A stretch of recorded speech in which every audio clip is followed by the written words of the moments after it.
నమస్తే, శ్రీమాత్రే నమః, శ్రీ గురుభ్యో నమః.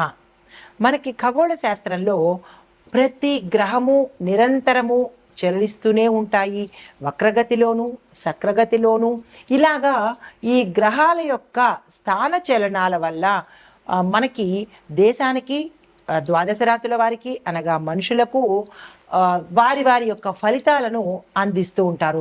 అయితే ఇప్పుడు మనకి జూన్ నెలలో 2 వస్తున్నాయి. ఒకటి శని తిరోగమన దిశలో స్వరాశికి వెళ్ళడము. ఇక రెండవది అంటే ఇప్పుడు ప్రస్తావించేది జూన్ నెలలో 2 మనకి జూన్ నెలలోనే జరుగుతున్నాయి. ఇప్పుడు మనకి గురుగ్రహము అస్తమించడం జరుగుతోంది. అయితే అతని వేగవంతమైన కదలికలు ఈ 12 రాశుల మీద దేశకాలమాన సామాజిక, రాజకీయ, ఆర్థిక, న్యాయపరమైన, వాతావరణపరమైన లేదా వ్యవసాయపరమైన పరిస్థితుల మీద ఎలాంటి ప్రభావాలు చూపిస్తున్నాయి, ఒక దేశం మీదే కాకుండా మేషాది ద్వాదశ రాశుల మీద ఎలాంటి ప్రభావాన్ని చూపిస్తున్నాయి అనే అంశంలో గురు అస్తమము మనకి జూన్ నెలలో ప్రారంభమవుతోంది. జూన్ నెలలో 2 విశేషాలు జరుగుతున్నాయి. ఒకటి శని భగవానుడిది, ఇప్పుడు గురువుది. ఇప్పుడు మనం ప్రస్తావించుకునే అంశము గురు అస్తమ సమయము. అయితే ఈ గురు అస్తమ సమయం ఎప్పుడు జరుగుతోంది? జూన్ 9వ తారీఖున 2025 గురుగ్రహము మిథున రాశిలో అస్తమిస్తున్నాడు. ఎప్పుడైతే ఇది జ్యోతిష శాస్త్రంలో ఈ అస్తమయాన్ని శుభప్రదంగా మనం పరిగణన చెయ్యము. ఇది ఒక చెడు క్రియగా మనం పరిగణలోకి తీసుకుంటామన్నమాట. అయితే ఎందుకు అంటే కనుక గురువు ధర్మము, జ్ఞానము, ఆర్థిక స్థిరత్వానికి కారకుడు అనమాట. ఎప్పుడైతే ఇతను అస్తమించాడో కొన్ని కదలికలు మంచిగా ఉండబోవడం లేదు. అవి ఏమిటి అనేది చూద్దాము. అయితే ఈ గురు కదలికలు మనకి 2025 గురు మే 15న మిథునంలో ప్రవేశించాడు. గత నెల 15వ తారీఖున మిథునంలోకి ప్రవేశించి ఈ జూన్ 9న మిథునం నుంచి కర్కాటకంలోకి మారుతూ ఎప్పటి వరకు ఉంటాడు? డిసెంబర్ 4వ తారీఖు వరకు, అనగా June, July, August, September, October, November, December 4వ తారీఖున మళ్ళీ మిథునంలోకి రివర్స్లో ట్రాన్సిట్ అవుతాడనమాట. ఇది చాలా విశేషమైన ట్రాన్సిషను. ఇది ఎప్పుడు జరగనటువంటిది అనమాట, ఇన్ని నెలలు అనేది. అయితే ఈ కదలికలతో ఒక ఎత్తు అయితే కనుక ఇదే నెలలో అనగా జూన్ నెలలో 7వ తారీఖున శని తిరోగమనం చేస్తున్నాడు. ఎప్పుడైతే శని తిరోగమనం చేస్తున్నాడో అది దాని గురించిన ప్రస్తావన మనం తర్వాత చెప్పుకుందాము. అయితే ఆర్థిక వ్యవస్థ మీద, వ్యవసాయం మీద, ప్రభుత్వ విధానాల మీద ఈ ప్రభావం చూపిస్తుంది. ఇప్పుడు మనం ప్రస్తావించుకునే అంశం ఏంటంటే గురు అస్తమయ సమయము. ఈ గురు అస్తమయ సమయము మేషాది ద్వాదశ రాశుల వారికి ఎలాంటి ప్రభావాన్ని చూపిస్తోంది? వ్యక్తిగతంగాను లేదా ఆ రాశిలో ఉండే ప్రతి ఒక్కళ్ళకి ఎలాంటి శుభాశుభ ఫలితాలు ఉంటున్నాయి, పరిహారాలు ఎలా ఉంటున్నాయి, ఏమిటి చేయాలి అనే అంశాలని మనం ఇప్పుడు చూడబోతున్నాం. ఇప్పుడు గురు అస్తమ సమయం మనకి జూన్ 9వ తారీఖు 2025న గురు మిథున రాశిలోకి అస్తమయం చెందుతున్నాడు. మిథున రాశిలో నుంచి కర్కాటకంలోకి ప్రవేశం చేస్తూ అస్తమయం కూడా జరిగే అవకాశం కనబడుతోంది. అయితే ఈ విశేషము మేషాది ద్వాదశ రాశుల వారికి ఎలా ఉండబోతోంది అంటే కనుక, అయితే ఈ గురు అస్తమయం మనకి జూన్ 9వ తారీఖున జరగబోతోంది. ఈ ఫలితాలు ఎలా ఉండబోతున్నాయి అంటే దేశ కాలమాన సామాజిక, రాజకీయ, ఆర్థిక, న్యాయ, వ్యవసాయ, వాతావరణ పరిస్థితుల మీద ఎలాంటి ప్రభావాన్ని చూపిస్తోంది.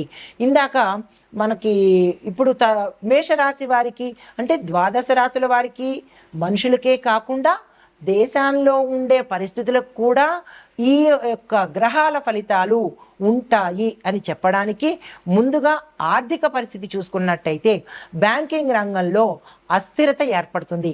అంటే ఒక స్థిరమైన పాలసీస్ అనేవి ఉండవు. స్టాక్ మార్కెట్లో ఒడిదుడుకులు కనబడుతున్నాయి, అంటే ఫ్లక్చుయేషన్స్, ఒకసారి హై ఒకసారి లో, ఇలాంటివి కనబడుతున్నాయి, జాగ్రత్తలు తీసుకోవాలి. అయితే రాజకీయ పరంగా చూసుకున్నట్టయితే కనుక నాయకత్వాలలో మార్పులు రావడము, ప్రభుత్వ విధానాల్లో కూడా మార్పులు, అమెండ్మెంట్స్, చేంజెస్ కూడా కనబడుతున్నాయి. అయితే వ్యవసాయ పరంగా చూసుకున్నట్టయితే కనుక వర్షాభావము, కొన్ని చోట్ల వర్షం ఉండడము, కొన్ని చోట్ల వర్షం లేకపోవడము, పంటల దిగుబడిలో తగ్గుదల కనబడుతోంది. అంటే రైతులకు ఇది చాలా కష్టమైన కాలము. 100 బస్తాల దగ్గర 50 బస్తాల పంట మాత్రమే వచ్చే స్థితి కనబడుతోంది, బికాజ్ ఆఫ్ మనకి వర్షం లేకపోవడం వల్ల. దానికి రైతులు ప్రత్యామ్నాయ మార్గాలు తప్పనిసరిగా చూసుకోవాలి. అయితే వాతావరణ పరిస్థితి చూసుకున్నట్టయితే కనుక సునామీ రావడము, తుఫాన్లు వంటివి ప్రకృతి విపత్తులు, ప్రకృతి వైపరీత్యాలు యొక్క ప్రమాదము మనకి పొంచి ఉంది, జాగ్రత్తలు తీసుకోవాలి. సామాజిక పరంగా చూసుకున్నట్టయితే ప్రజలందరూ కూడా మానసిక ఒత్తిడి, అశాంతికి గురవ్వడము, ఆరోగ్య సమస్యలు ఎక్కువగా ఉండే అవకాశాలు ఇక్కడ ప్రస్ఫుటంగా కనబడుతున్నాయి, జాగ్రత్తలు తీసుకోవాలి. అయితే సలహాలు ఏంటంటే, సమస్యలు అయితే ఉన్నాయి, మరి దానికి సంబంధించిన ప్రత్యామ్నాయాలు ఏంటంటే ఆధ్యాత్మిక సాధన. ప్రతి ఒక్కళ్ళు ధ్యానము, యోగము, జపము, దైవభక్తి పెంపొందించుకోవాలి. మోసాలకు దూరంగా ఉండే ప్రయత్నం చేయండి. నమ్మిన వారిని మోసం చేసే ప్రవర్తన నుంచి మార్చుకోండి. న్యాయబద్ధంగా ఉండే ప్రయత్నం చేసుకోండి. శని భగవానుణ్ణి ఎప్పుడూ గుర్తు పెట్టుకునే ప్రయత్నం తప్పనిసరిగా చేసుకోండి. అయితే ఆరోగ్య సంరక్షణ చేసుకోవాలి అంటే కనుక ఆహారంలో నియమాలు పాటించండి. ఎక్కడ పడితే అక్కడ తినేయకుండా, ఏది పడితే తినేయకుండా ఆహారంలో నియమ నిబద్ధతలు పెట్టుకోండి. తర్వాత వ్యాయామం చేయండి, ఎక్సర్సైజ్ చేయండి. తినేయడం పడుకోవడం కాకుండా, లేదా అంటే తినేయడము ఊరుకోవడం కాకుండా శరీరానికి తగిన శ్రమను ఇచ్చే ప్రయత్నం చేసుకోండి. అయితే ఆర్థిక నియంత్రణలో ఎలా చూసుకోవాలంటే కనుక ఖర్చులను నియంత్రించుకోండి, పొదుపును ఎక్కువగా పెంచుకునే ప్రయత్నం చేసుకోండి.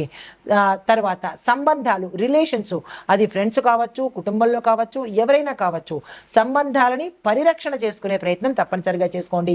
కుటుంబంలోనూ స్నేహితులతోనూ సమయం ఎక్కువగా గడిపే ప్రయత్నం చేయండి. వారి మాటకు విలువ ఇచ్చే ప్రయత్నం తప్పనిసరిగా చేసుకోండి. తర్వాత ప్రయాణాల దగ్గరికి వచ్చేటప్పటికీ ఒక ప్లానింగ్ అనేది పెట్టుకోండి. ముందుగా ప్లాన్ చేసుకోండి. ఈ సమయానికి వెళ్ళాలంటే ఇలా వెళ్ళాలి. దీంతో పాటు జాగ్రత్తలు కూడా తీసుకోండి. సపోజ్ మధ్యలో ఏదైనా ప్రమాదం జరిగితే ఏం చెయ్యాలి అనేది ప్లాన్ చేసుకోవడము, దానికి సంబంధించిన జాగ్రత్తలు తీసుకోవడము, ఇలా ప్రయాణాల పట్ల జాగ్రత్తలు కూడా తప్పనిసరిగా ప్లానింగు, జాగ్రత్తలు తీసుకోండి. ఇందాక చెప్పిన సమస్యలకు ఇప్పుడు పరిహారాలు, సలహాలు అన్నమాట ఇవి. వీటిని పాటించుకున్నట్టయితే ఈ సమయాన్ని, అంటే గురు అస్తమ సమయాన్ని మనము దీనికి సంబంధించిన పరిహారాలను పాటించుకున్నట్టయితే కొంత ఉపశమనం కలిగే అవకాశాలు ఎక్కువగా గోచరిస్తున్నాయి. ఇవన్నీ పాటించుకోండి. దైవధ్యానం పెంచుకోండి. పారదర్శకంగా ఉండండి. నమ్మిన వాళ్ళని మోసం చెయ్యడము అనే అలవాటు నుంచి మార్చుకునే ప్రయత్నం చేసుకోండి. నమ్మారు కదా అని మోసం చేసే ప్రయత్నాన్ని వదులుకొని శని భగవాను ఎప్పుడూ గుర్తుపెట్టుకునే ప్రయత్నం చేసుకోండి. ఆయన ధర్మ పరిరక్షకుడు కాబట్టి, కర్మ ప్రదాత కాబట్టి, మీరు ఏ పని చేస్తారో అదే ఫలితాన్ని ఇస్తాడు. జాగ్రత్తగా మెలిగి అందరూ గ్రహాల యొక్క అందున ప్రత్యేకంగా శని భగవానుడిని, గురుగ్రహం యొక్క అనుగ్రహం పొందాలని కోరుకుంటూ, తదుపరి రాశి మీనరాశి. ఈ మీనరాశి వారికి ఈ యొక్క ప్రభావము ఎలా ఉందంటే, ప్రయాణాల్లో జాప్యం కలుగుతుంది. అది ఏ ప్రయాణాలైనా సరే లేట్ అవుతుంది. ఆరోగ్య సమస్యలు చాలా తీవ్రతరంగా కనబడుతున్నాయి. వ్యాపారస్తులకు నష్టాలు కనబడుతోంది, ఉద్యోగస్తులకు నష్టాలు కనబడుతున్నాయి. ఇలా ఏ రంగంలో చూసిన వారికైనా ఈ సమయంలో శని భగవానుడి వల్ల నష్టపోయే అవకాశం కనబడుతోంది. ఏ రంగంలో ఉన్న వాళ్ళకైనా ఏ కార్యం చేసినా అది ఆగిపోవడం కానీ, లేదా విఫలమవడం కానీ, లేదా అంటే ఎప్పటికీ కాకుండా పోవడం కానీ జరిగే అవకాశాలు కనబడుతున్నాయి. జాగ్రత్తలు తీసుకోండి. కుటుంబ పరంగా విభేదాలు కనబడుతున్నాయి. భార్యాభర్తల మధ్య కావచ్చు, తల్లిదండ్రుల మధ్య కావచ్చు, కొన్ని సమస్యలు, ఒత్తిడులు వచ్చే అవకాశం కనబడుతోంది. జాగ్రత్తలు తీసుకునే ప్రయత్నం చేయండి. తర్వాత ఆరోగ్యం పట్ల చూసినట్టయితే ఎక్కువగా అనారోగ్య సూచనలు, ఆరోగ్య సమస్యలు వచ్చే అవకాశం కనబడుతోంది. జాగ్రత్తలు తీసుకోండి. అయితే చెప్పదగిన సలహా, ఆరోగ్యం మీద దృష్టి పెట్టడంతో పాటు ప్రయాణాలలో ప్లానింగ్ చేసుకోండి. మీ ప్రయాణాలు తప్పనిసరి అంటే అది బిజినెస్ పరంగా కావచ్చు, కుటుంబ పరంగా కావచ్చు, ఉద్యోగ పరంగా కూడా కావచ్చు. వాటిని మీరు ప్లాన్ చేసుకుని ఒకసారి పునఃసమీక్షణ అంటే రికాప్చులేషన్ చేసుకుని కనుక మీరు ప్రయాణానికి వెళ్ళినట్టయితే కొంత సానుకూలంగా ఉండే అవకాశం కనబడుతోంది. ఇది ఈ రాశిలో ఉండే వారికి చెప్పదగిన గోచారరీత్యా ఫలితాలు, పరిహారాలు, సూచనలు. నమస్తే.